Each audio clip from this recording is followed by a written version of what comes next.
অপারেশনটা সাকসেসফুলি হয়েই গেল। আমার যে কি ভালো লাগছিল আর কি খুশিতে ছিলাম তোমাদের বলে বোঝাতে পারবো না বন্ধুরা। তারপর আমি বাইরে এসেছিলাম একটু খেতে, আর খাওয়া দাওয়া করবার পর আমি আবার চলে যাব এইবার দাদা যেখানে আছে সেইখানে, অর্থাৎ দাদার অপারেশনের পরে যেখানে রেখেছে, আর দাদাকে রেখেছে এইখান থেকে 5 ফ্লোর অর্থাৎ 5 তলার উপরে। আর এখানের এই ফুলগুলো কত সুন্দর লাগছে বন্ধুরা, তোমরা দেখে বুঝতে পারছো।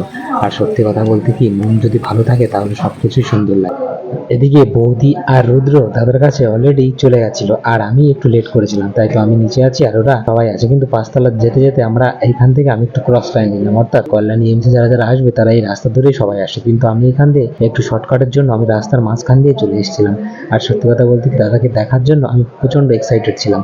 আর এখনো পর্যন্ত আমাদের সেই 9:30টার পর থেকে তারপর থেকে আমাদের আর দেখায়নি, তাই তো আমি আর গুটি গুটি পায়ে সোজা চলে যাবো সেই 5 নম্বর তলায়, অর্থাৎ দাদাকে যেখানে রেখেছিল। বৌদির কাছে একটা ফোন করেছিলাম, বৌদি বললো 5 তলার পুরো এক কোনার একটা রুমে তার সঙ্গে আমি আছি, তাই তো আমি এতে লেট না করে আমিও সোজা চলে যাচ্ছি।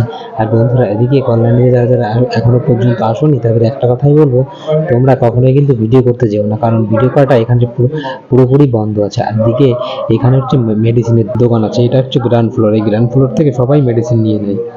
আর আমাকে উঠতে হবে উপরতলা অর্থাৎ 5 তলায়। আমি এখান থেকে লিফটটা ধরে আমি সোজা চলে যাবো 5 তলায়। 5 তলার পরেই আমার দাদার সঙ্গে আমার দেখা হবে। প্রচন্ড ভয় করছিল, কিন্তু তার মধ্যে একটা খুশির আভাব ছিল, কারণ একটাই, দাদা আবার সুস্থ হয়ে যাবে, আগের মতন আবার সব ঠিক হয়ে যাবে। আর দেখতে দেখতে আমি চলে এলাম 5 তলায়। বন্ধুরা এই যে ঘরটা দেখছো তোমরা সামনের দিকে, এই ঘরটাই দাদাকে রেখেছে, অর্থাৎ আমি এখনই যাবো দাদার কাছে, দাদার সঙ্গে দেখা করতে। আর আমি তোমাদের বলেছি বৌদি আর রুদ্র অলরেডি চলে গেছে। আর দেখো বৌদি আর রুদ্র দেখা করার পর এখানে আবার বেশি সময় থাকতে দেয় না, তার জন্য দুজনে টাটা দিয়ে চলে গেল। আমি আমার দাদার সঙ্গে কল্যাণীতেই থাকবো।